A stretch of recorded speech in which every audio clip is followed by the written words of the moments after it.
Welcome everyone. Can you hear me clearly? Yes, we can hear you clearly. Yes. Okay. Welcome. Good morning, good afternoon, good evening, everyone. Welcome to CIRDAP webinar series 2023. My name is Hurain Zannat. I'm communication officer in here, CIRDAP. So before starting to our today's webinar, I would like to provide a glimpse of our organization. Some of you may know, some of you may not know, the Center on Integrated Rural Development for Asia and the Pacific, CIRDAP, is an intergovernmental regional autonomous organization which promotes integrated rural development in this region, which is Asia Pacific. And it was established on 6th July 1979 with the initiative of these regional countries and also Food and Agriculture Organization, FAO. The organization operates through designated contact ministries and link institution of member states. And as you can see in this map, we have 15 member states with the host country of Bangladesh. And CIRDAP has 3 governing bodies, namely Governing Council, GC, the Executive Committee, and the Technical Committee. And our CIRDAP headquarters is called Chamili House. Chamili House, which was established in British period in 1920. And this beautiful 2-storied edifice handed over to CIRDAP by the host country, Bangladesh, in 1987. You can see in this beautiful headquarters. Now, I welcome our Honorable Director General, CIRDAP, Dr. Chatsak Bhirapat, to provide his valuable remark. Sir.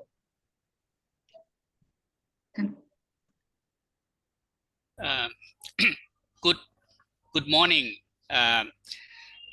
respected IRD expert of CIRDAP, Dr. Muhammad Israr, Secretary Agriculture, Livestock, Fisheries and Cooperative Department, Pakistan. I'd like to welcome all the participants to this webinar series of CIRDAP. On behalf of CIRDAP, I would like to invite all of you. We look forward to hearing from respected Dr. Muhammad Israr on best practices of IRD policies and comprehensive implementation. And I understand that he will give us his experiences not only in Pakistan, but also for Asia and the Pacific region. So without further delay, may I turn back to the moderator, Ms. Janet, please. Thank you, sir. Thank you so much, sir. Now, before moving to our today's webinar, I would like to give some of the glimpses of our upcoming webinar in 2023. In next month, which is starting tomorrow, on 8th March, we will going to have a webinar on International Women's Day. Then 21st March, we will going to have webinar on International Day of Forest. Then in April, there will be 2 webinars. One is on Earth Day and another one is in United Nations World Health Day. And then in May, we're going to have a webinar on the idea of registering the World Goat Day. Is a cultural action with purpose to honor rural and nomadic livelihoods. And then June, we will going to have 2 important webinars on World Environment Day and World Oceans Day. And then July, there will be a webinar on International Cooperative Day. I have already shown you the half of the year's webinar. There will be other webinar throughout the year. So to know about them, please stay tuned with our website, www.cirdap.org. There are lots of information over there. Moving to our today's webinar, as already the Director General said, that our webinar title is Best Practices of Integrated Rural Development IRD Policies. So Our today's honorable speaker is Dr. Mohammad Israr. I would like to say something about him. Dr. Mohammad Israr is a civil servant and senior bureaucrat. He is from Pakistan. He is graduated from Australian National University, Australia, and earned his PhD in rural development from the Institute of Development Studies. He has about 30 years of research experience in policies formulations pertaining to agriculture, livestock, fisheries, integrated rural development, sustainable development, and climate change. He is well conversant in the fields of integrated business projects, development projects, institutional development, and management consulting. He has a number of national and international research publications to his credit. During his professional career, he worked for the integrated rural development, covering the aspects of agriculture, livestock, and fisheries, and integrated water resources management through high efficiency irrigation systems. Dr. Mohammad Israr is currently working as Secretary, Agriculture, Livestock, Fisheries, and Cooperative Department, Government of Khyber, Pakhtunkhwa, Pakistan, and is presently implementing projects pertaining to water and crop sector, livestock sector, enterprises development in the context of agribusiness under Agriculture Emergency Plan, Agriculture Emergency Program and Transformation Plan. So I would like to, there are some quick few points. We all would like to know where you are connecting from. Please let us know in chat box your name, designation, and organization. And if you have questions, suggestions, you can also drop those in chat box, or you can ask directly to the speaker after the presentation. And there are a humble request to all of you, please mute your microphone during the presentation. You can join our LinkedIn page to stay updated. And also you can follow us in social media, Facebook, Twitter. And of course, you can go through our website, www.cirdap.org. Thank you so much. Now I invite Dr. Mohammad Israr to start his presentation. Sir. Thank you, Hori and Jannat, and good morning, good afternoon, and good evening to Dr. Chatsek Verapat, Director General, CIRDAP, and all the distinguished participants who are attending this seminar virtually. So, is the screen audible? Yeah, yes, sir. We can see your screen. Thank you. So the topic of today's workshop is best practices of integrated rural development policies. Next, this will be the sequence of presentation. I will introduce what is integrated rural development, its concepts, characteristics, and the development perspective, objectives, components of rural development and its strategies, and types of integrated rural development in rural economy. As you know that basically for rural development, agriculture in most of the developing countries is the basic stay of its economy. So I will dilate upon the agriculture and world demographics, agriculture lands continent-wise, this specifically in Asia, agriculture challenges in the developing countries.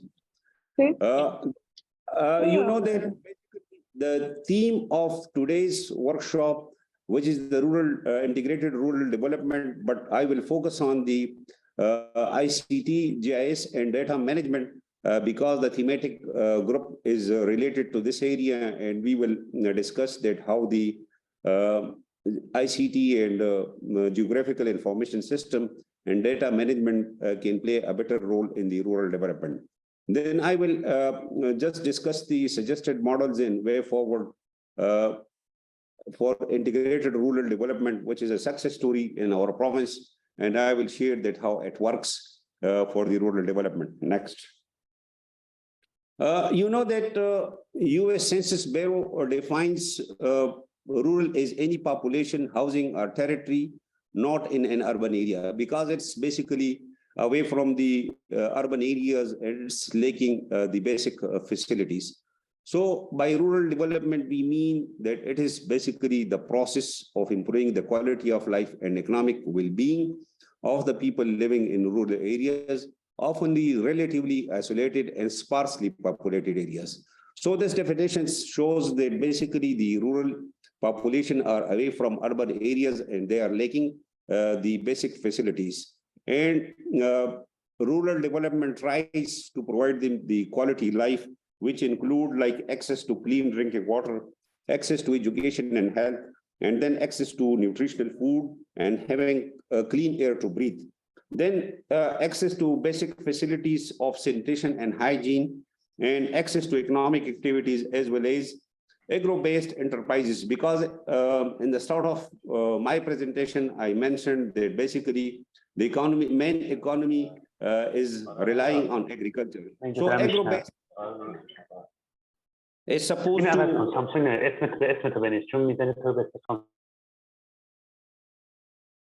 Am I audible? Yes, sir. Now you can continue, sir. Please go ahead, sir. Please go ahead, sir. Thank you.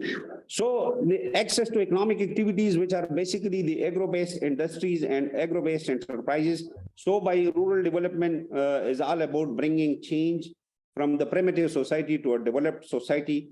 And as you know that the people in rural areas are engaged in the primary industries, which basically agriculture, mining, oil and gas exploration, and agritourism. So in rural development, we will look into all these areas just to bring an economic activity and making prosperity in those regions. So integrated development is the process of combining multiple development services into a coherent delivery system with the aim to improving the well-being of rural population. So we mean that we want to bring prosperity by improving their livelihood as well as the job opportunities should be there, and they should have access to health and education facilities. Next. So this diagram is basically depicting the basic idea of the integrated rural development. Here you see that there are green fields, and the green fields, the people are engaged in raising of crops. Similarly, there are livestock grazing in these areas, and the other component wherein the rural people are relying, that is livestock, and if they are giving more production, the livestock are giving more production, then it will be giving more returns to the farming families. Not only their health will be improved, but they will be earning by the disposal of its produce like milk, yogurt, and creams.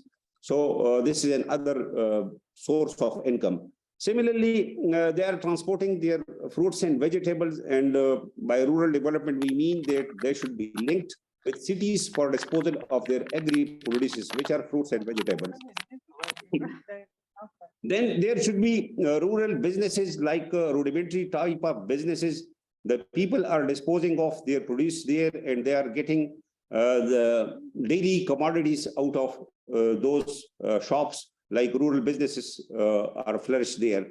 Similarly, in rural development, we can introduce microfinancing banks, like you can see the dollar sign, wherein the people can make transactions for disposal of their produce to get the return from the traders. Similarly, there should be communication, like you know that recently the cellular phone phenomena has brought a tremendous change in most of the developing countries, and access to communication can bring prosperity in those regions. So I think that the agriculture, livestock, rural businesses, then the infrastructure, which is having the farm to market roads for the transportation of the agriculture produces, and then transactions to the banks, and then access to the communication. These are the basic ideas wherein we can say that if these are available, we can say that a rural area has been improved or has been developed. Next. So in integrated rural development, we focus on a particular geographic area. If we want to bring change or make a development, so there should be a focus on a specific area. Not only the activities or the development should be sparsely scattered in different areas, but it should be focused on one area to make a tremendous change. Then multi-sector through emphasis should be on agriculture sector. Like I mentioned that if we are having irrigation system, so that irrigation system will be only useful if we develop the command areas, and different crops are raised, and then we can go for capacity building and training of the farming community, that how that irrigation water is used and how they can increase their crop productivity and what sort of water crops grow. So irrigation, agriculture, then the produce is got by the farmers, then they are supposed to go for grading, sorting, and then disposal to the markets. And also the application of good crop husbandry practices and livestock practices, it can bring so the integrated rural development, all sectors should work together and all the institutions should work together so that one can complement the efforts of the other one.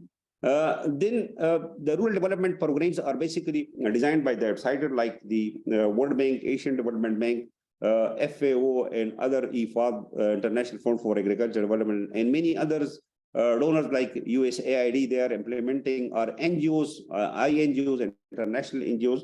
They are implementing these development projects in rural development areas.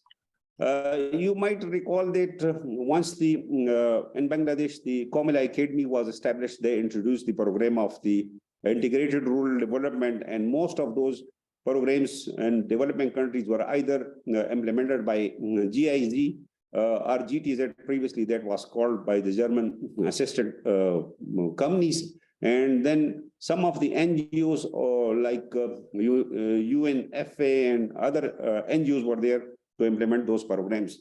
For integrated rural development, it is essential that there should be coordination of public goods and services.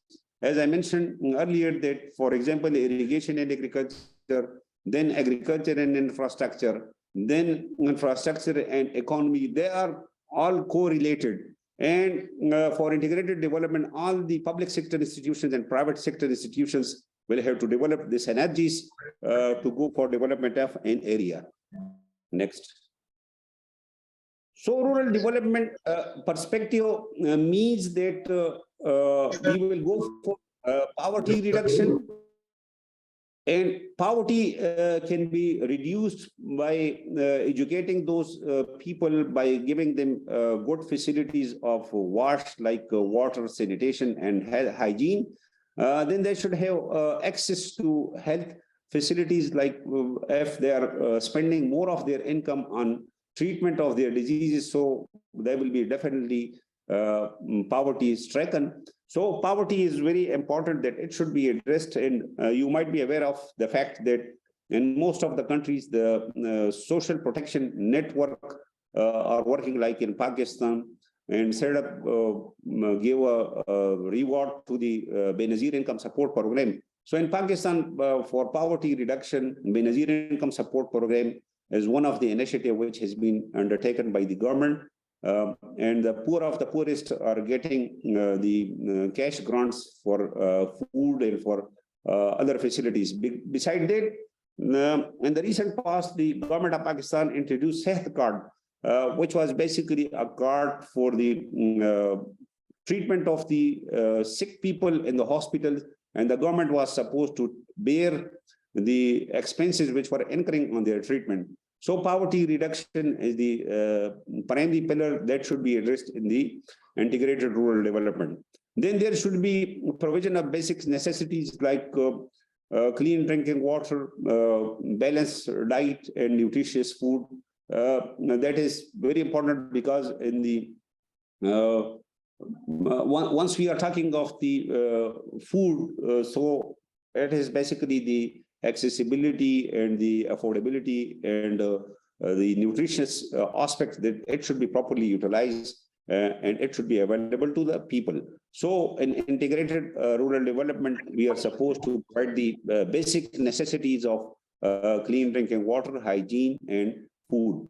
Then employment generation, because if the people are not employed and they are not being the economic entities, not engaged in any sort of professions, so that will be a disaster, and they will be engaged in other destructive type of activities.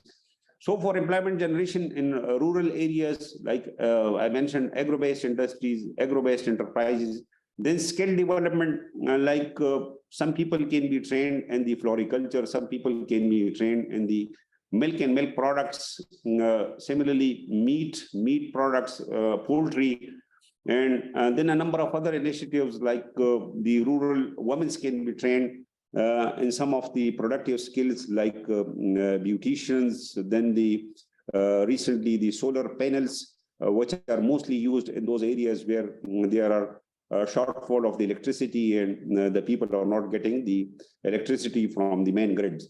So solar panel repairing, similarly the cellular phone repairing, these all sort of activities are productive activities. And in this case, most of the developing countries have started their technical vocational diplomas.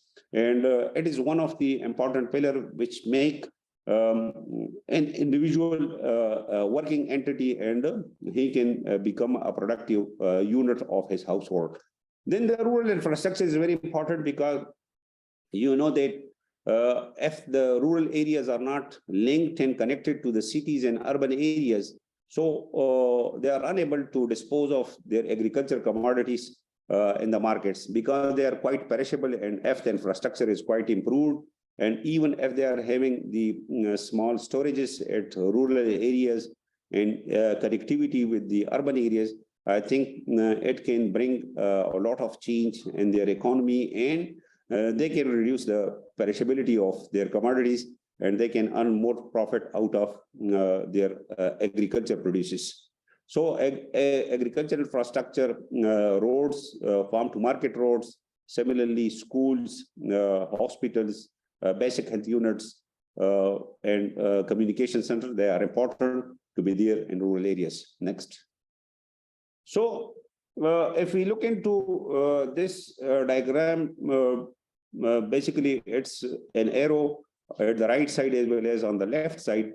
On the left side, if we look into the two entities like improvement of human capabilities, which is leading to improvement of economic capabilities. So basically, it's the integrated rural objective that first of all, we will have to make an investment in the human capabilities, because if you develop the capacity of the rural people, they will be going to implement the new technologies like changing from the traditional way of flowing to tractor flowing, then from the broadcast swing to line swing, then the application of fertilizers, then application of the modern technologies. It will boost their human capabilities, and they will be trained that how they are supposed to go for getting more crop productivity out of their crops.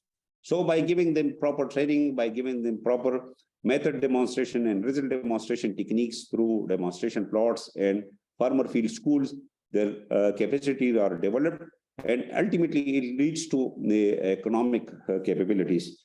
By economic capability, we mean that they're in a better position to earn from their crops, to earn from their efficiencies which are there introducing on their farms. So on the left side, if we look into the improvement of protective capabilities and improvement of political capabilities, once a person gets improvement in his human capabilities and economic capability, definitely he can even be of help to the other people, like giving them assistance and giving them the protection to his family, to his co-workers, and to his other colleagues.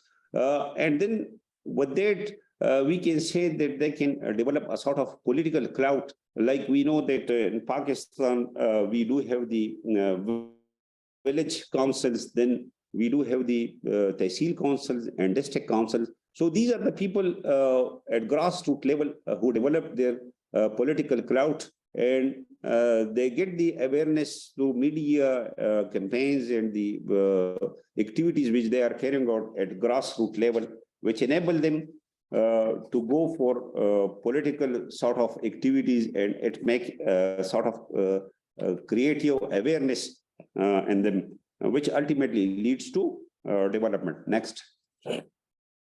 Now looking into the this diagram of rural development, there are 6 pillars which ensure rural development. Like first of all is the environmental conditions. If we go for a safe environment, like I mentioned, that if we are going to bring development in agriculture sector, definitely we will go for improved irrigation systems. Flood water is not supposed to be utilized for irrigation purpose. Water has to be utilized judiciously through modern irrigation practices.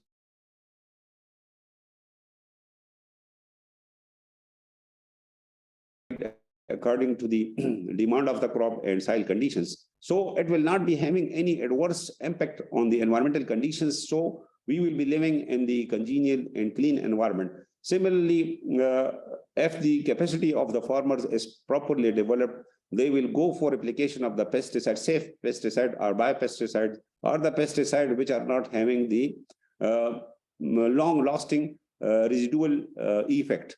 So I think this can happen once we develop the capacity of the farmers to use their environment judiciously and properly by applying different techniques. Similarly, there is a need that they should be exposed to technology because you know that recently a number of technology in agriculture sector. Previously, we introduced tractors, then tractor-mounted implements for plantation, for reaping, and then for threshing, and then for grading, sorting, and harvesting. Now, the drone technologies have been introduced, and there would be just to know the crop condition, what is the soil condition, or what are the hazards. So we can apply technologies. Then we do have the cellular phones, and a number of apps and applications are there which can be introduced and installed on our app, on our cell phone, just to know crop conditions and a number of other issues. Then we are supposed to go for the trainings and education and health. That is very important, that the people should have access to education and they should have access to health facilities, because if a person is sick and he can't work and he is not having the healthy mind, how he can go for education. So the provision of health facilities and education facilities, they're important for rural development. And trainings. Then law and order is very important, because if the people are living in a very calm and peaceful atmosphere, and they know that if someone is going to break the law or tranquility of community, so he will be penalized, and there are good institutions which ensure the governance in rural areas. So infrastructure, technology, environment, education, capacity building, law and order, these 6 are the major pillars which ensure the rural development in most of the countries. Next. Now, there are different strategies that how we can ensure the rural development, like multi-purpose strategy. In some of the cases, rural development should focus on multiple dimensions, like community programs were started in 1952, and objectives were to improve the human resources, and then the cooperative movement was started. But multi-purpose strategy means that, for example, if you are talking of the rural sector, as I mentioned, that the rural economy mainstays agriculture and last.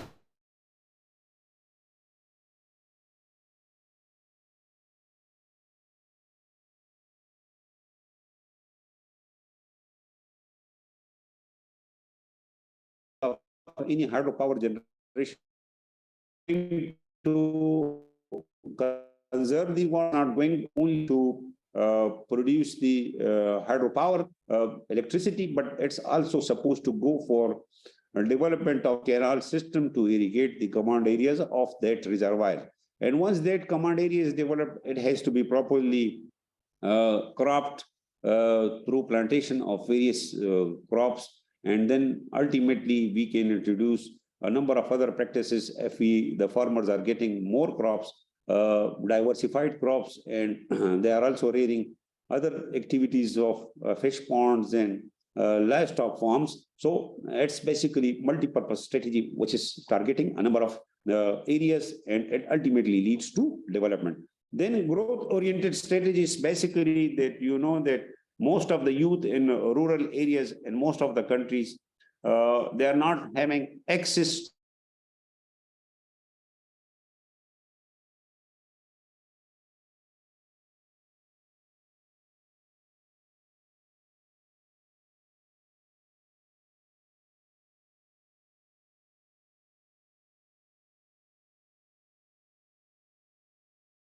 So growth-oriented strategies mainly targeting the youths which can utilize the resources which are available around them.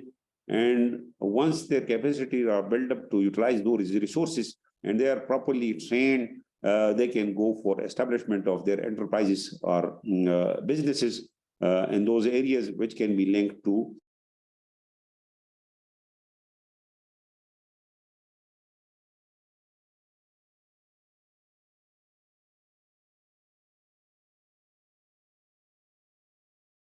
they can be targeted basically once we are talking of the development.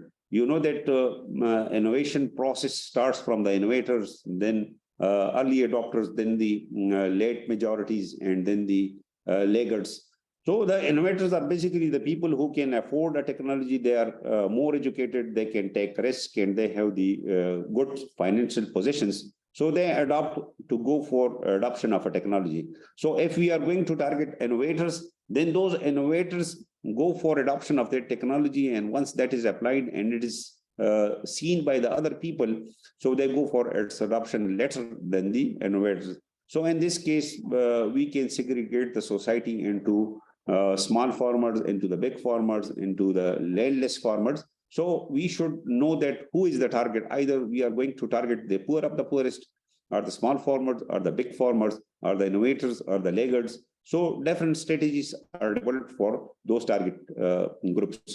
Then area development strategies, that in most of the countries, especially developing countries, some people are living in remote areas and they are not having any access to basic amenities of life.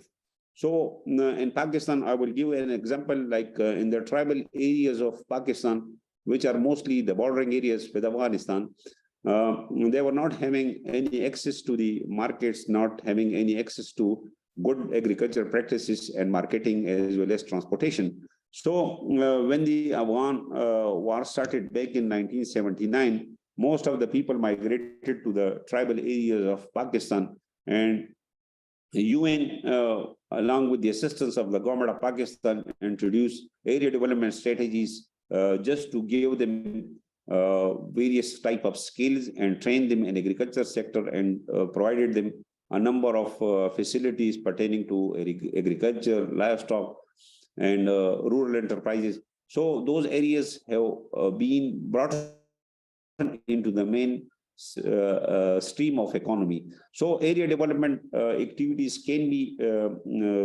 area specific, like some areas might be good for tourism, some areas might be good for forests, and some areas might be good for other sort of activities. So once we are talking of the rural development, we should look into the terrain, to the facilities, to the natural resources of that area, and then accordingly we should focus for the development. Then spatial planning strategies in some of the areas, if they are in need of some special sort of arrangement, like if you are talking of the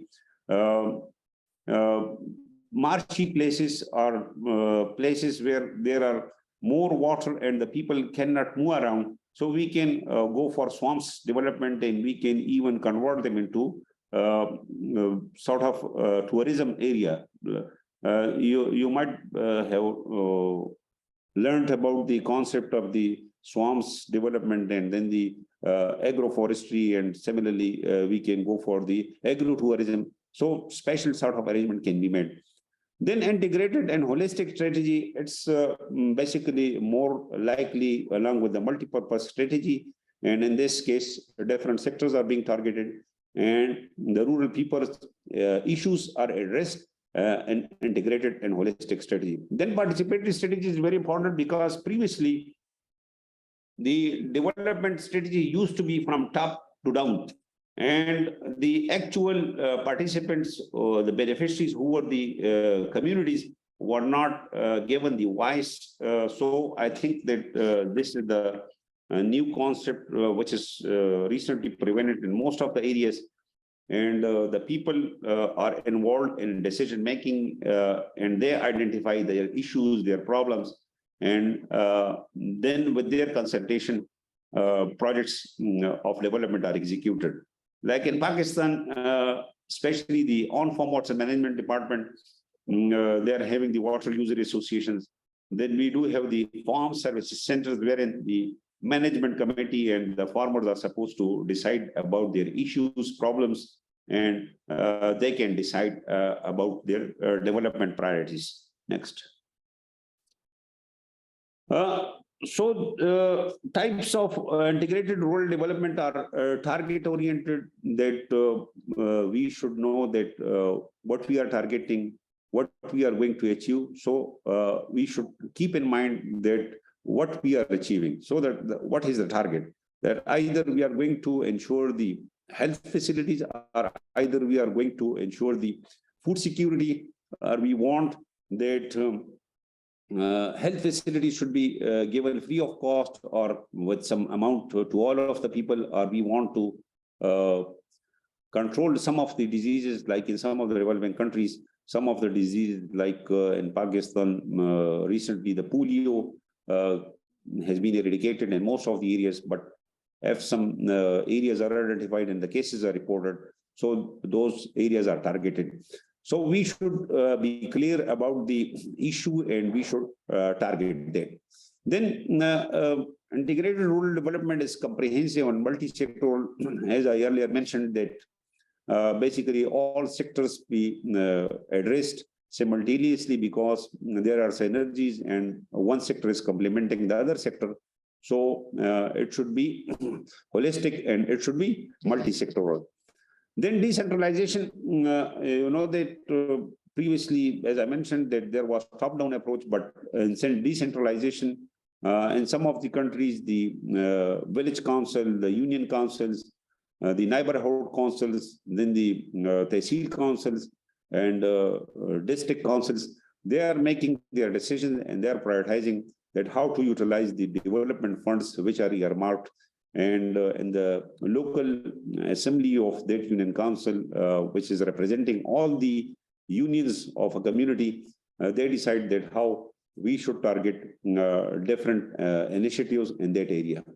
Then community centers, if any initiative is related to a community and it's going to benefit a specific community, so some of the integrated rural development concepts are centered around communities, and that is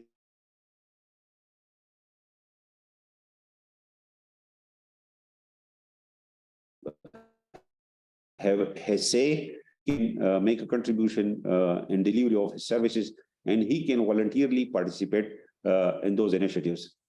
So infrastructure development, multi-sectoral, like earlier I mentioned about the irrigation agriculture, then agriculture and works department, like farm to market, so which is the mandate of the works department in Pakistan, like then some other initiatives of the industries, like if you are talking of the rural economy and agro-based industries like cotton ginning mills, sugar mills, similarly the flour mills, they are getting the raw material from those rural areas. So these infrastructures should be there, which can ensure the free movement of these commodities to those facilities for ginning or for crushing or for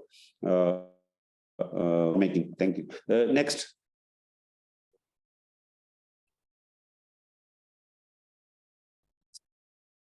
Next. Now, coming to the problems of rural development, they are basically lack of access to basic needs. These are the common problems in most of the countries, that the people are lacking some of the basic facilities, like either they are not having access to schools, or the population is less and the government is not going to afford schools. So in this case, like if there lack of access to basic facilities in this case. In some of the countries, the private sector making investment and private schools are established or private clinics are established which can deliver those services. But in some of the cases, some of the countries have introduced the concept of the mobile clinics, like if the infrastructure for development of a hospital is quite expensive and the coverage area is very less, then the government introduced the mobile hospitals, which is having the radiology facility, then the basic clinical facilities and laboratory facilities, and it is having access to different communities on daily basis, and then a schedule is developed. So in some of the areas, like access to basic facility is a major issue. Then primitive method of agriculture is the basic profession wherein the rural people are engaged. So they're employing the primitive methods of agriculture, which include the low quality seed, then non-use of the synthetic fertilizers, and they don't know about the agronomic practices and the application of machinery, and then the harvesting methodologies and the post-harvest care. So they are quite primitive in agriculture practices, so which enable them not to get more profit out of their fields. Similarly, less employment opportunities, and in rural development, as we discussed, that rural areas are having less opportunities of employment, but we can generate more employment opportunities either to give skills using the local resources, like mates making could be one of the example. Then the like the other professions wherein we can train some people in carpentry, some people in other professions which can deliver their services, like the service providers in case of treatment of the livestock. Then we can also include some of the enterprises using that milk of the livestock into cream, into yogurt, into cheese. So a number of ancillary activities can be generated for employment of in rural areas. Low literacy is basically a major constraint in the rural development. And for that matter, different countries initiated different initiatives, like adult literacy program were initiated. Then Nayi Rushni was an initiative in government of Pakistan back in the 80s. So low literacy is also a hindrance in adoption of the new technologies and access to technologies and information. So these are the basic issues which is hampering the rural development. Next. Now, if we are talking of the rural economy, these are the major pillars which contribute to the economy of the rural areas. Agriculture is the prime one, because most of the people, either 60 to 70, and most of the developing countries are engaged in agriculture or livestock. So agriculture is very important. Then tourism, we can go for agri-tourism, and then we can also develop some of the areas having the natural environment, like we can introduce fishing, wherein the tourist can come and go for trophy fishing by charging them, or catch and release sort of tourism can be introduced. Then rural heritage, in some of the rural areas, there are the traditional ways of living.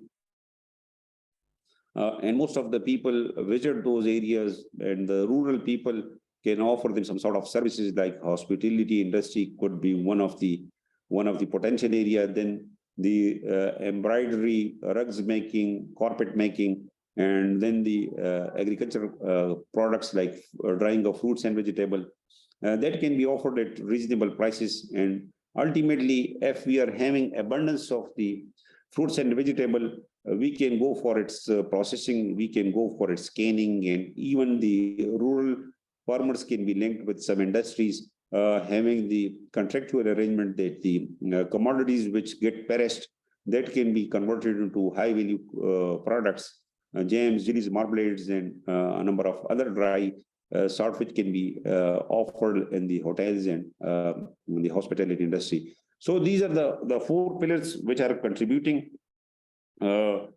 to the economy of the rural areas. Now, these are the major 4 areas, but here I will stick only to agriculture sector because agriculture is the prime industry of the rural economy. So I will focus in the coming slides on agriculture sector, and then I will just show that how through the introduction of ICT, we can go for development of areas. Next. So if we look into the population of the world, it's about 7.8 million, 875 billion. And the contribution of the Asia is 59%. Then the South America is 6%, North America is 8%, then Europe is 9%, and Africa is 17%. Oceans are 1%, but the major area is occupied by the Asia, which is 59%. So we are having a larger population segment in Asia, and we will be talking about this next. Now, if we talk of the agriculture land by continent, here in Asia, we are having 29.8%, America is 24%, Africa 22%, then Europe is 13%. So keeping in view the population and area of Asia, it is very important that keeping in view the global land mass, we should focus on agriculture sector, and it could be one of the potential area which can address the poverty elimination and rural development. Next. Here you can see that 1.67 billion hectare of agricultural land is in Asia, and 2.2 billion people are mostly relying on agriculture sector for their livelihood. Then 90% of rice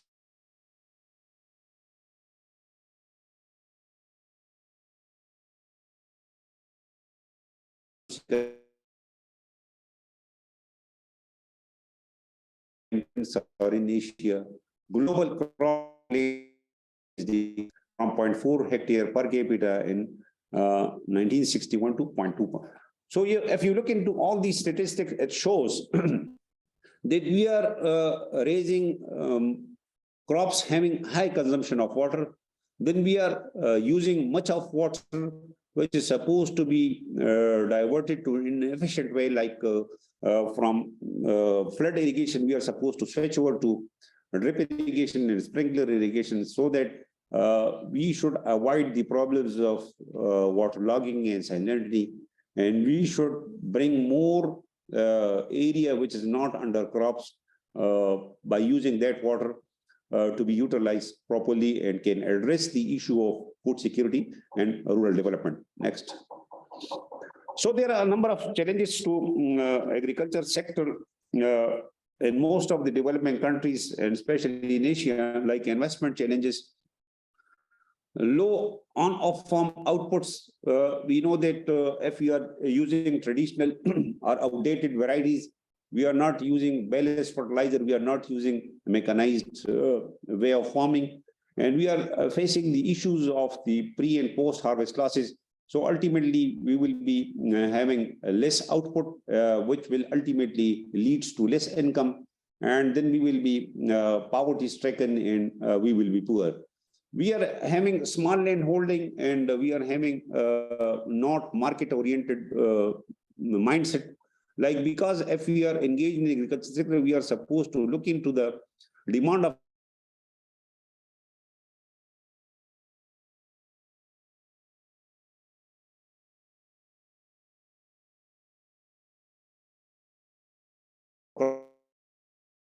there is wastage of resources, and we are not getting more out of our crops. Then social and cultural challenges, if we are talking of some of the dietary habits which are not good and not more nutritious way of living. So I think we are having social and cultural challenges in most of the countries, and that also leads to the agriculture less productivity.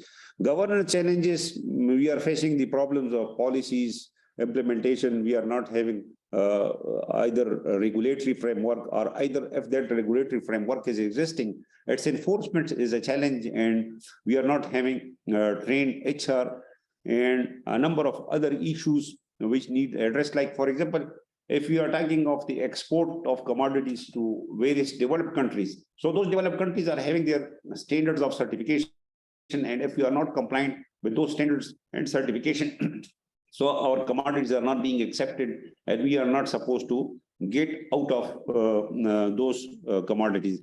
Then research and extension challenges are there.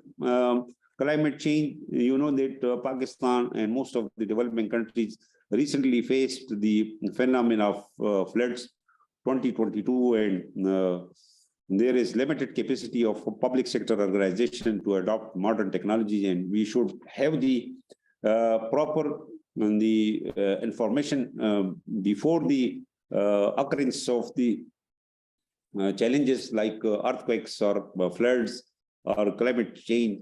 So we need that there should be proper simulation modeling pertaining to climate change, and the farmers should know that what sort of crops they are supposed to grow and what sort of climate resilient technology they are to adopt. So there is a limitation in most of the countries, and the governments are working with different donor agencies and hope so that in the near future, all these challenges can be addressed through a proper way. Next.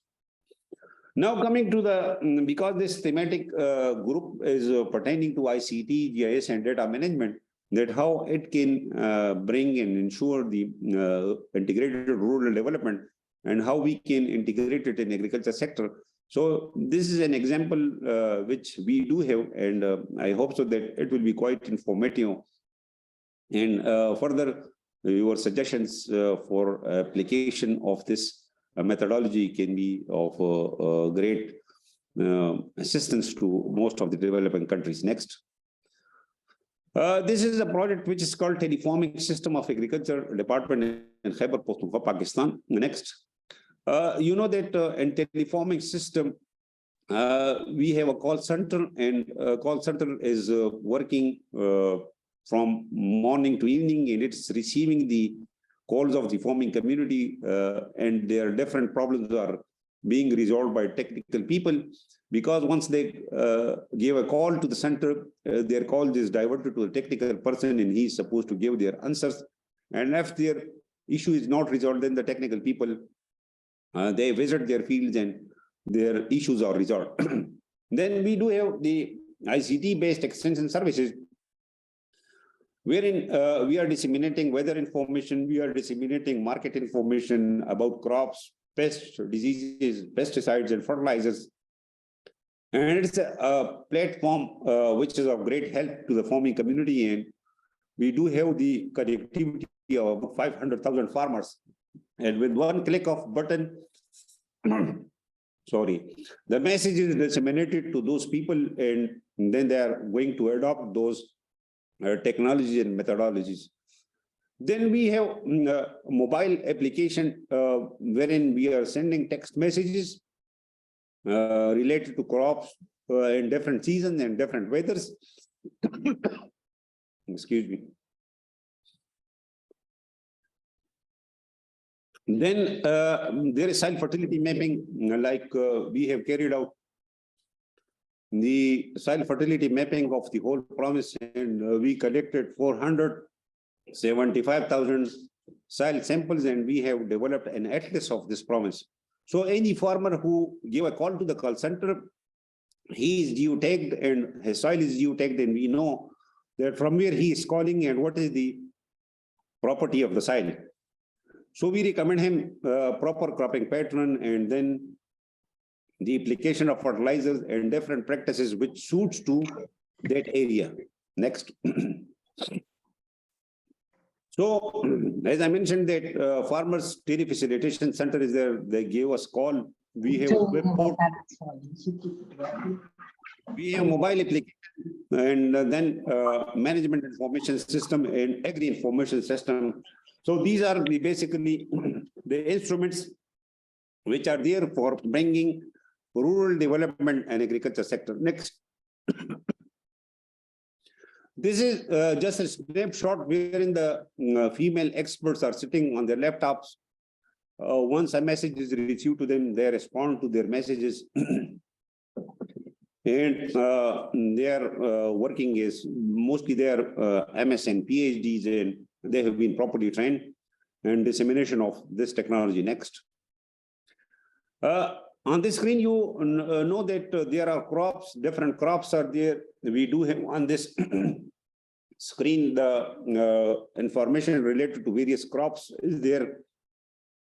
Like what should be the sowing methodology, what should be the seed rate, what should be the fertilizer application rate for various crops or soils, and then what should be the management agronomic practices, irrigation requirement, and how they should keep vigilant out of different weather conditions to protect their crops.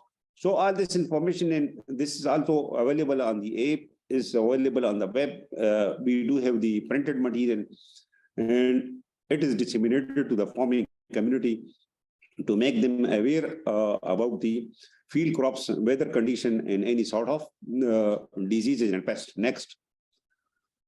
This data also shows us that how many calls have been received and what sort of calls were there. Either they were related to pesticides, fertilizers, which crop, and what sort of practices. So we can analyze this data, that how many calls from which district, from which union council they are received, and how many of them are addressed. If any call is left unresolved, then our special teams visit those areas and we resolve their issues. So we are delivering our services for livestock, we are delivering our services for fisheries, and we are delivering our services for crop sector. Next. You know that on this app, there are a number of services like news bulletin we disseminate to the farming community.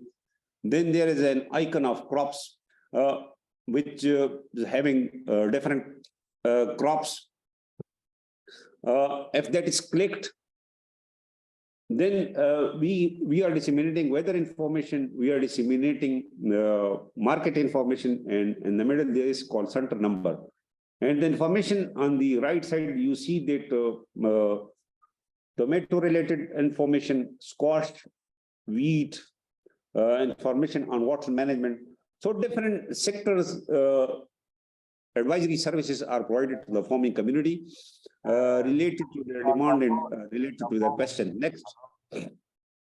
Telefarming system was established in Bureau of Agricultural Information under one of the ADP project, which is piloting innovative ideas, establishment of agriculture and telefarming system. And about 0.6 million farmers are registered on this system, and 120,000 plus number of farmers issues have been resolved so far, and 10,000 farmers download of agriculture extension and write application on their smartphones.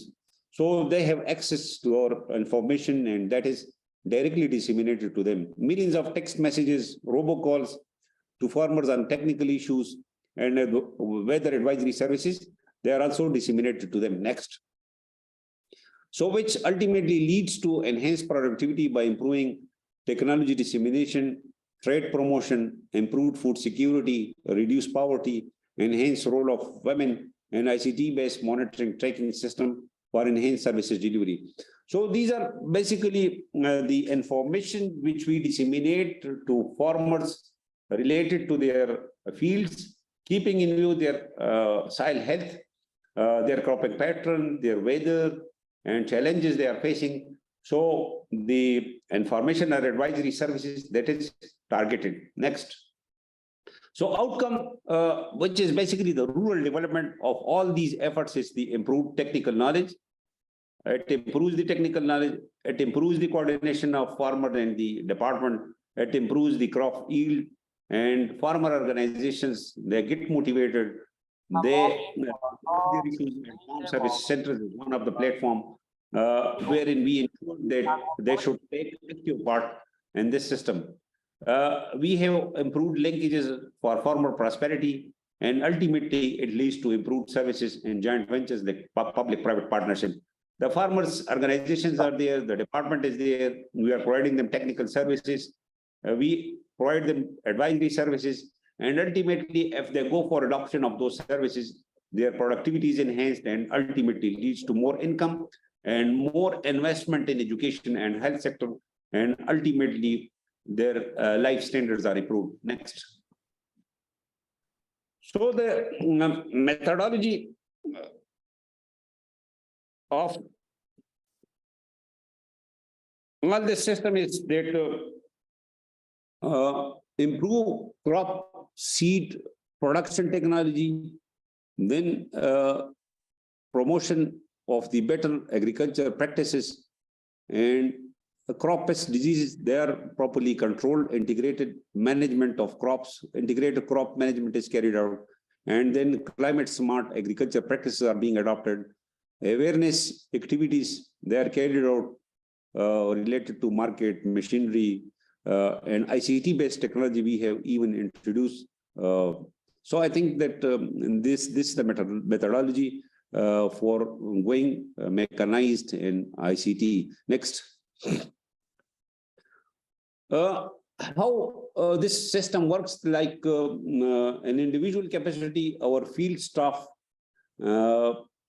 at each union council, they visit the farmers, and weekly 80 individuals are contacted. They are trained, they're given the information related to their crops, they're sensitized about various activities of the government, and they're also sensitized about the climate challenges and the application of fertilizers, pesticides.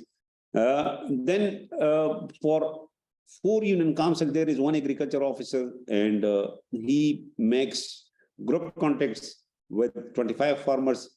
Then we also go for the capacity building activities and the workshops. So I think that simultaneously individual contacts, application of the technology and group context, field demonstration, all these activities leads to development of the rural economy. Next.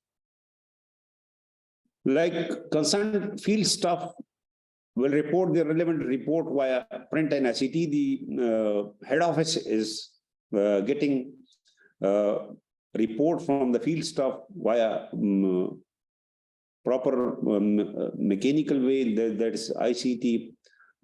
Then district director agriculture extension will report to district level reports, and then the director agriculture inform.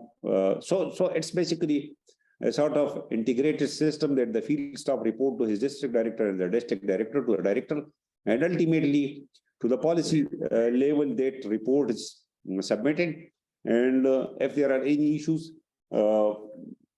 efforts are being made that issue can be resolved in any specific area. Next.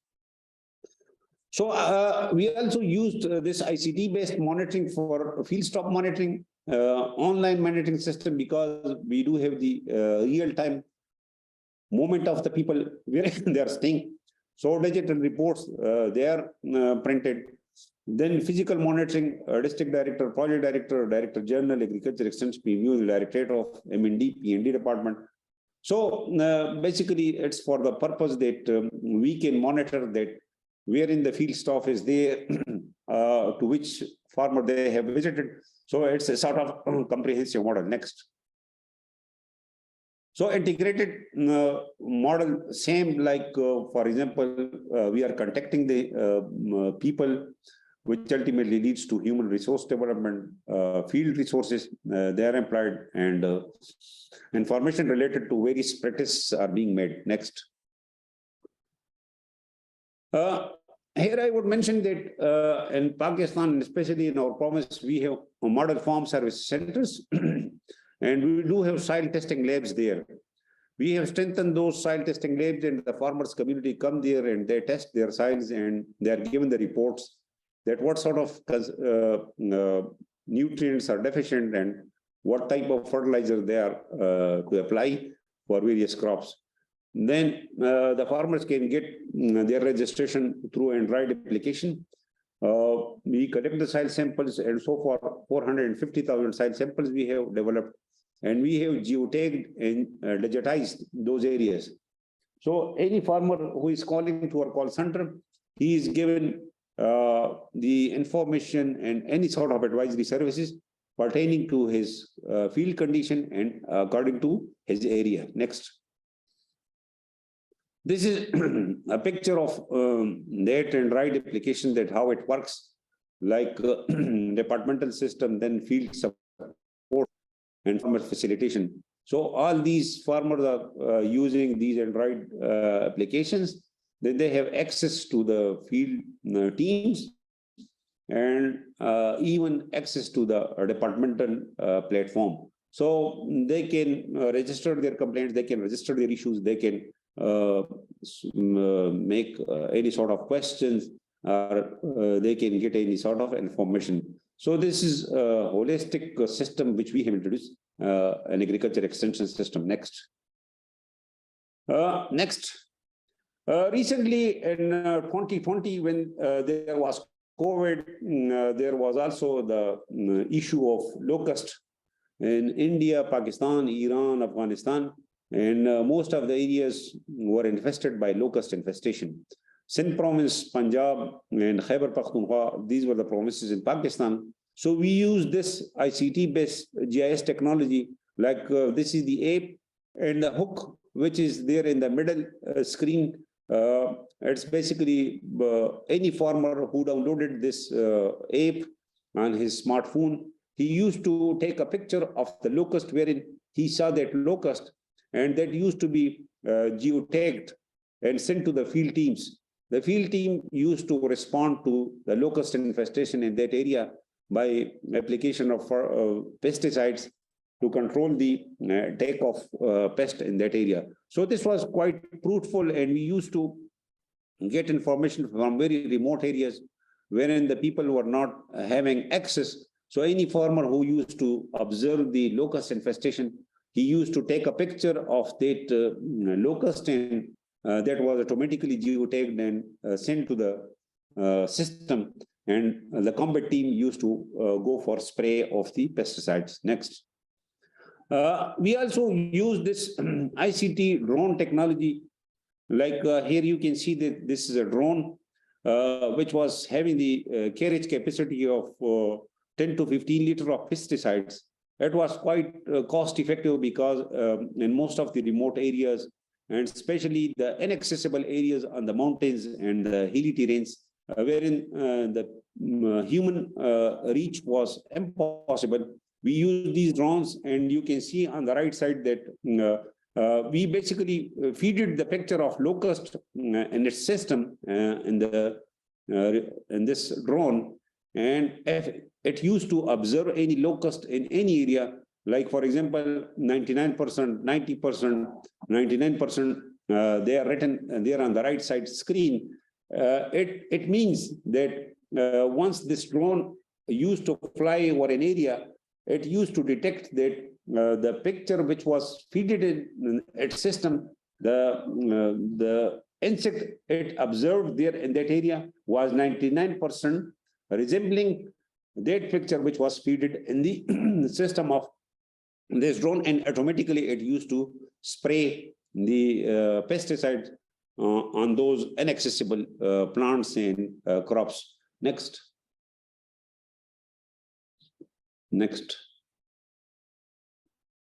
Yeah, this is a short video clip which shows that how it works for the control of the locust in those areas.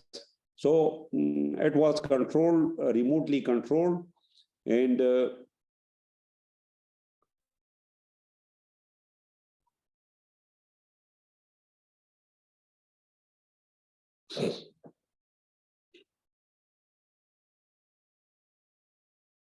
so basically, next. So these are the areas which were like damage in the floods. We also calculated the damaged area through these drones and satellite imageries. So the use of ICT and new technology can help a lot to address the issues and problems by getting the accurate information to make a plan or to go for any sort of development initiative next. So this is the flood picture, which shows that the dark blue is the mainstream, and then the light blue is the flooded area, which we detected through the satellite imageries and through these drones. Next. Thank you. That's all from my side. And in the last, I will say that basically integrated rural development is a holistic approach. And if we want to bring development in most of the developing countries, we are supposed to address the rural economies, which are mostly based on agriculture and livestock sectors. So that's all. And if there are any comments and questions, you are all welcome. Thank you. Thank you so much, Dr. Muhammad Israr, for a very comprehensive presentation. To me, I think that we have too little time for this presentation. It would be a good idea to, in the future, organize a kind of a workshop and expand the time for panelists and discussion from various perspectives. Maybe expand it to a day or half a day. I think that would be relevant. First of all, I would like to invite participants to ask questions or comments from your experiences, and so that the Secretary Israr can respond to your comments and questions. We have about 20 minutes times, so it's plenty of time for you. To me, I think that you have given us a very good presentation. The slide presentation, the CIRDAP will be placed on the website later on. One things that I would like to request Dr. Israr is that the concept and definition that you present, we may need to add on the reference so that we, in case someone asks us on the reference where it is from, we can then identify that reference clearly. I only have few questions. May I first start with the questions? Because the rural development and integrated rural development are quite complex, and the modern application nowadays, especially on agriculture, we hear about good agriculture practice or GAP that apply, and it is a system or guideline used for government, for farmers, in order to deal with the issue of production.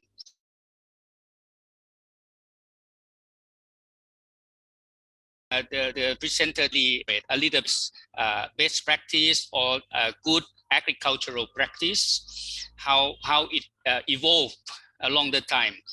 Also, we like to know about the models of rural development. What kind of model or best practice that we are doing currently? Because especially in Asia and Pacific, because they are diverse.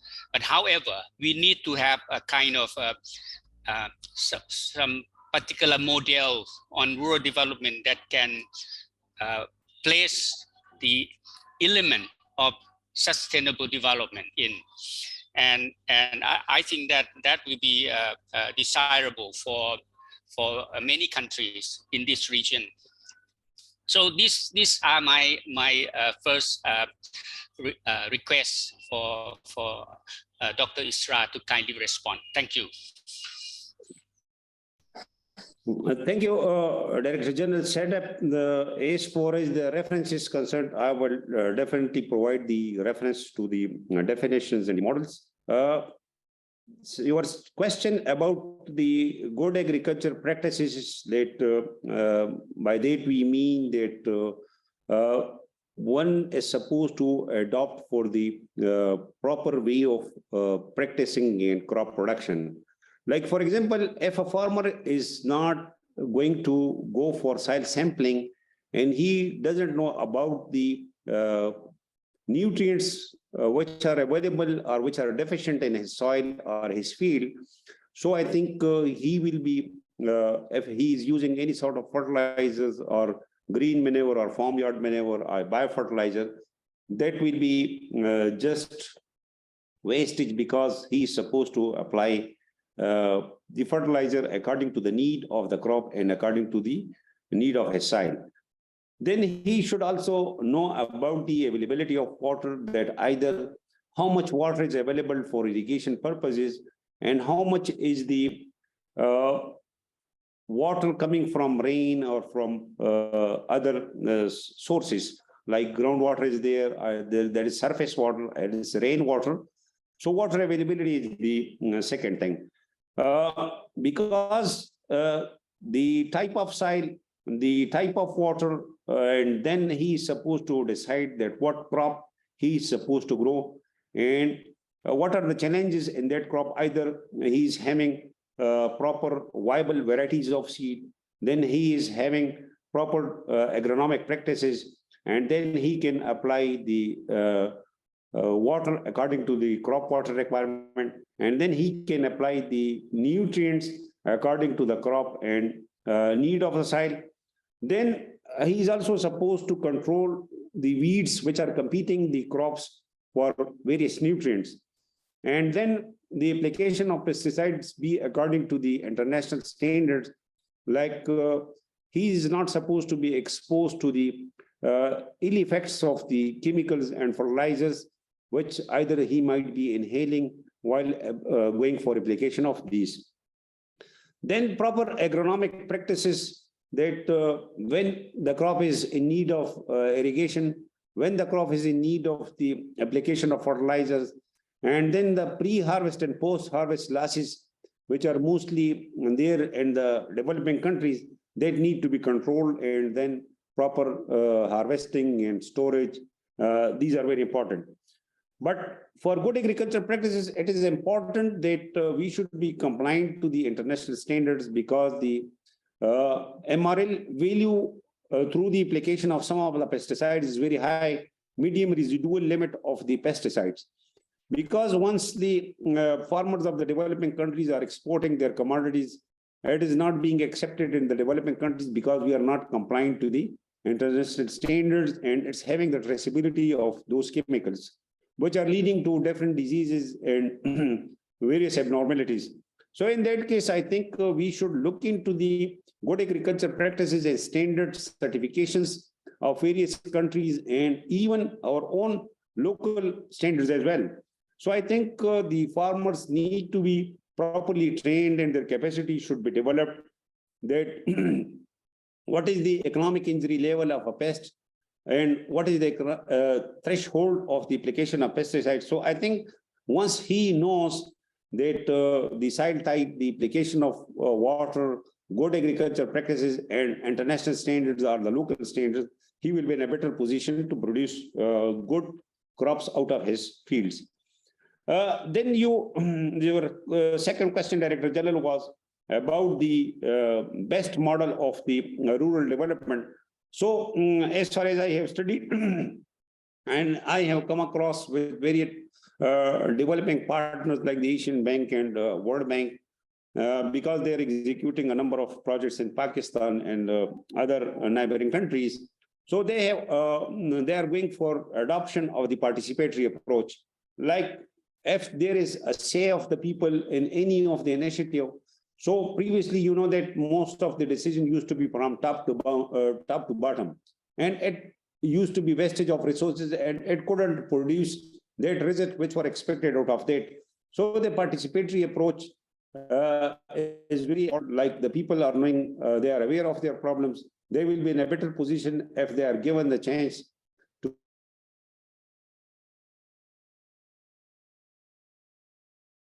enhancement. So I think we do have, sorry, a platform of the model farm services centers like these model farm service centers were established by the government back in 2000, and we provided them some sort of machineries and some sort of trainings, and now they are self-sustaining and they are providing services to their members. So I think that the participatory approach is very common, and it should be at grassroots level, a representation of the farming community at rural level. Thank you. Thank you very much, Dr. Israr, for your kind response and effective response. I still have a little bit before Arthur can ask in terms of the best model. As you know, we have a lot of problem in Asia Pacific dealing with land use, for example, and also Yes. resource utilization like water, land competition, and other things. And this has been accumulated from the past to the present day. And it's one of the issue considered very difficult to hand on. So it must be something that we could identify as a way to reduce these kind of challenges. As you mentioned, governance challenges. How are we going to deal with it? And it's in the hand of many governments to deal with, you know. Maybe this is a food for thought, no need to answer, because I understand it's not easy. Yeah. Sir, your question is quite relevant, and in that case, I would say that Egypt has a model of the young graduate program, and Egypt is having a huge land mass of deserts, and they have distributed about five acres of land to each individual who was interested in farming. So I think in some of the countries, if the land ownership is of the government, then there is no issue that the government can make a decision. But in most of the countries, the land is the ownership of the general people, and they are the individual owners. So if any of the housing scheme or the urbanization is being carried out, the government is supposed to have such policies strongly to be implemented that the productive land should not be used for housing purposes or for urbanization, but rather the marginalized and the lands which are not so productive, that could be used for that purpose. So I think the basic issue is the land ownership. Either if it is the government, then it is very much possible, like Egypt has done. And if the land is of the people, then it will be a little bit tricky. And you rightly mentioned that it's a food for thought that the developing countries should focus on this governance issue. Thank you. Thank you very much. I would take from here that maybe we formulate a workshop and we discuss more, utilize example from different countries, as you mentioned, Egypt or other countries in Asia Pacific. And then we identify some kind of a way in order to provide a policy advice or recommendation to our member countries. Maybe Professor Hilal from CIRDAP can also involve in this one, because I think it's very important that we tackle this long-term problem and trying to help government to build up a best practice policy, as mentioned by the speaker. Thank you very much. Thank you. Sir, Professor Hilal. Hilal sir, Dr. Mohammad Hilal sir raised his hand. Sir, yes, please. Yes, please. You have to unswitch. Sir, you have to. Please unmute. Please unmute. Please unmute, Professor Hilal. I have a question regarding the terminology like IRD, since ours is Center on Integrated Rural Development. So I'm just paraphrasing it from a World Bank document they prepared to define IRD. So so that it can clarify our concept on that. So it says, like, for some, mainly LDC governments, in fact, IRD has been a concept that addresses the problem of coordinating policymaking, where several sectors need to be involved in planning and coordinating administrative action where there is a need for several different types of field of activity to be undertaken simultaneously or in a planned sequence. That's what the presenter said, like we need coordination. But for others, mainly donor agencies, IRD has a different connotation, reflecting the general concern with inequity and poverty. Agencies such as FAO have interpreted IRD as the integration of deprived rural groups into the monetized rural economy and the narrowing of the income disparities between rural and urban sectors. And as you know that FAO is the proponent of CIRDAP, and the way FAO defined IRD, kind of like to include like those who are like excluded from like that activities like government support and everything in rural development context. So that's what like IRD meant for, like is meant for CIRDAP, because our mandate is also like it's a marginalized rural people in the Asia Pacific. So integrated rural development tries to re-emphasize the need for a comprehensive approach, which is presented here, to rural development. The need for such a rethinking is caused by the failure of past efforts to set a broad-based development process in motion. So the strategies based on economic cause and effect relationships benefit only those who have access to means of production, but tend to marginalize the rural masses. As the presenter mentioned, like ICT has the significant like magnified benefits. We have a study from CIRDAP, and we have shown that those who are poor at the lower quintile, they are not capable of using ICT at that extent, who are at the upper income quintile. So that's a problem. So integrated rural development gives particular emphasis to the involvement of these less privileged strata, segmented land,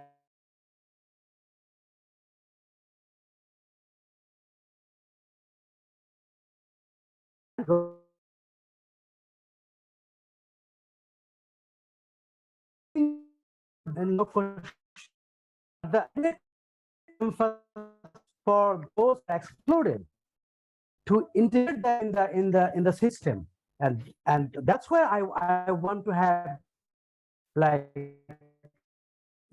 more support personally. Thank you. Thank you, Professor Halaluddin. And you rightly mentioned policies like different sectors, they are supposed to have a coordinated policy formulation process. As I mentioned, that irrigation, agriculture, then forests, local government, housing, a number of other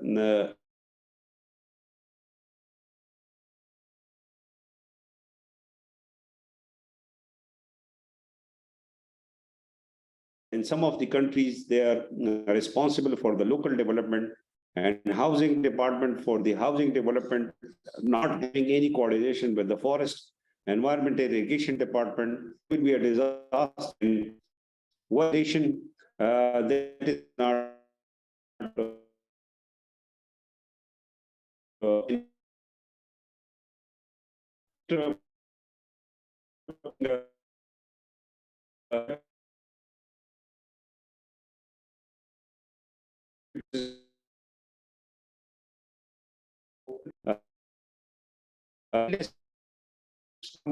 the landless people, they can be addressed like if some of the people are not having any unit of land, they can be trained and with skills, and they can be turned into economic viable individuals to contribute to the rural economy.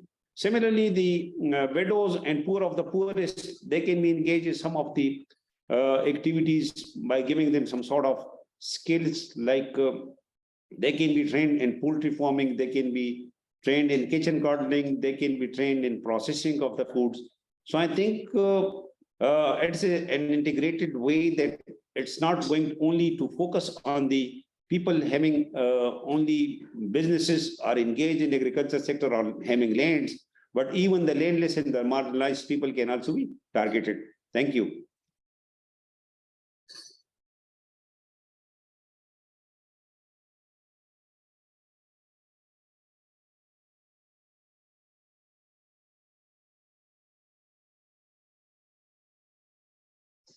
Sir, our Rural Development Minister from Fiji raised his hand.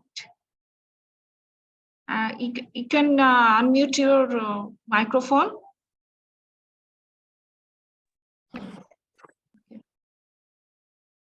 Yeah, thank you very much for the comprehensive presentation to Dr. Muhammad Israr. As from Fiji, in terms of the rural development, as you mentioned, in terms of Pakistan focusing on agriculture, while in Fiji we are more scattered. We are 2 main islands only. We are talking about best practice.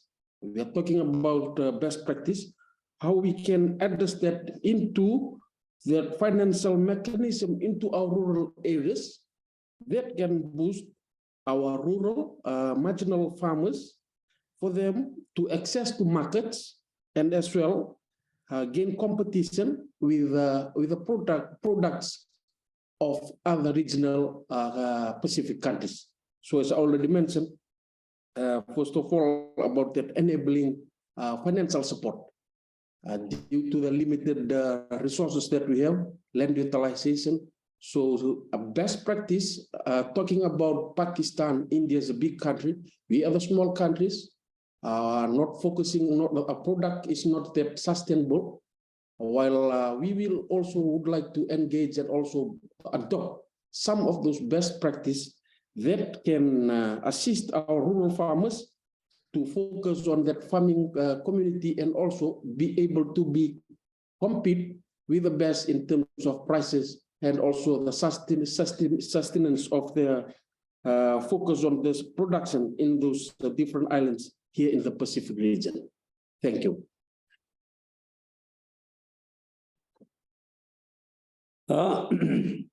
Thank you, my friend from Fiji.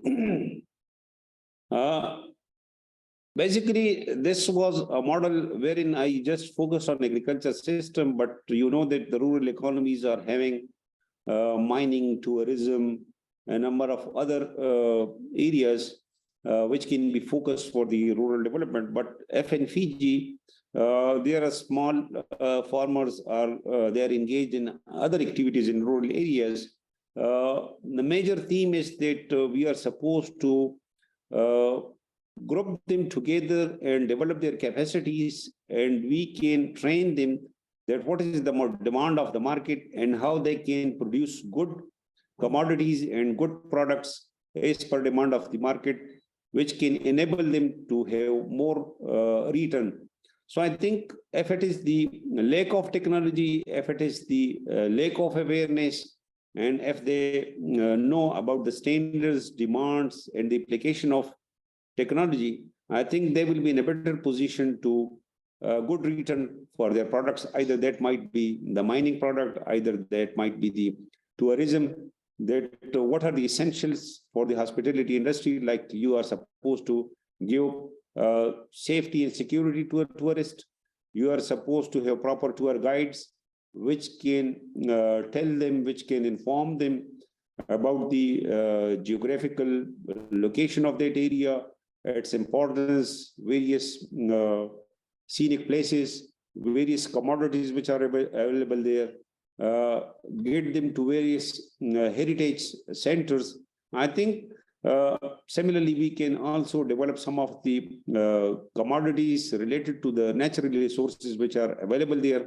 I think any commodity or any sort of service which is available in any of the region, either that is small or large country, having the rural population, we should look into the demand, we should look into the quality, and it will enable us to go for the rural development of those regions. Thank you.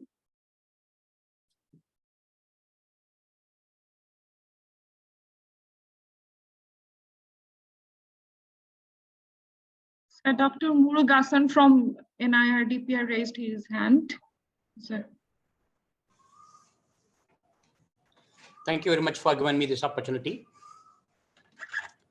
First of all, my sincere appreciation goes to Dr. Israr from Pakistan, and my compliments goes to the Director General CIRDAP for having organized such a wonderful webinar on integrated rural development. Sir, this is the topic is really in need of the hour. I really once again appreciate both the presenter as well as the organizer in this context. Professor Israr sir, I have a small clarification that yes, obviously you have covered all the 360-degree dynamics on integrated rural development, but not only for your Pakistan, it's for all other Asia Pacific countries. So my clarification is that whether the corporate farming system can succeed in all other areas where they are unconnected by the other context of the government. This is the small question, sir. I think as per my practice, it is corporate farming system is succeeding in our country.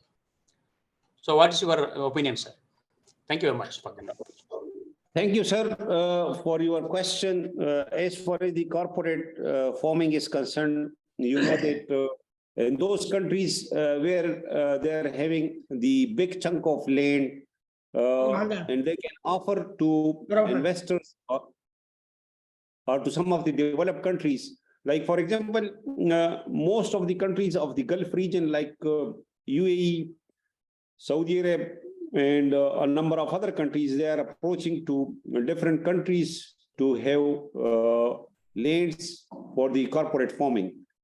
But you know that for corporate farming, a big chunk of land, like in thousands of acres, that is required to go for investment in the long term, to have the proper irrigation system, to have proper rough land leveling and precision land leveling, and then we can go for the density cropping.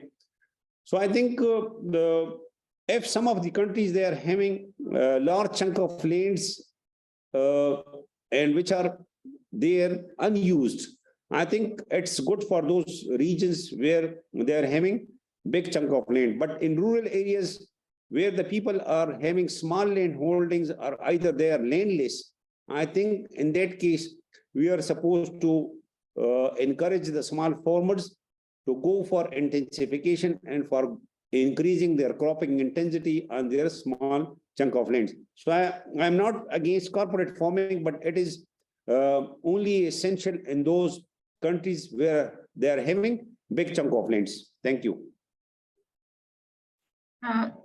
Dr. J.J. Bandula, Director Harti from Sri Lanka, raised his hand, sir. Yes. Good afternoon, everyone. Thank you very much. A very interesting and very nice presentation. We also got a lot of things from your presentation. Actually, sir, as you mentioned, we also have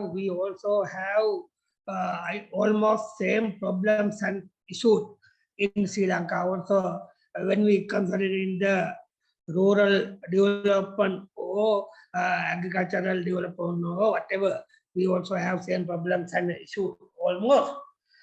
Then from your side, what kind of assistance and support you can give to develop our rural development or whatever the things, what kind of support and assistance you can give from your side?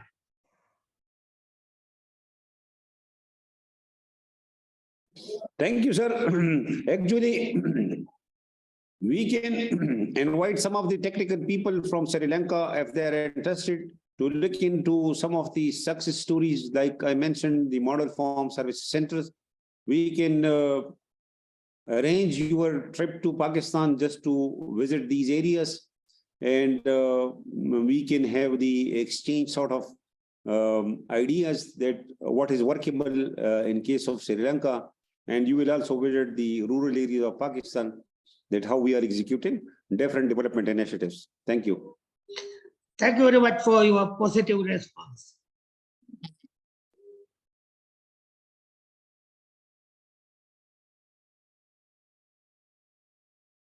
We are over the time. So if anyone wants to comment, question, last one more question or one more opinion we can take still. We're over the time. So So if not, we are going to end this webinar today. Thank you, sir. Thank you, Dr. Mahmoud Israr, for giving us the wonderful. Okay, please share the presentation. Okay. Anyone else want to say something?